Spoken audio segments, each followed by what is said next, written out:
Hej, jeg hedder Felina, og jeg er en del af Green Team-holdet hernede på Club La Santa.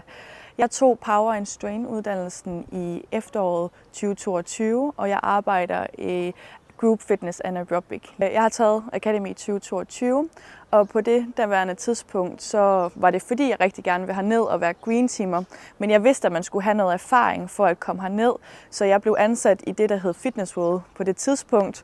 Og der arbejdede jeg i omkring 6-7 måneder og søgte herned i april måned. Så mit bedste råd til jer, der er derhjemme, det er virkelig at få noget erfaring hjemme i Danmark. Komme i et fitnesscenter og blive instruktør der. Det hjælper både dig på din ansøgning, men hjælper også dig, når du kommer herned og bliver green teamer. Så har du fået noget erfaring. Og så vil jeg også sige, at man skal være indstillet på, at man ikke lige kan blive instruktør, efter man har taget Academy. Fordi jeg søgte først i april og blev først ansat hernede i august måned.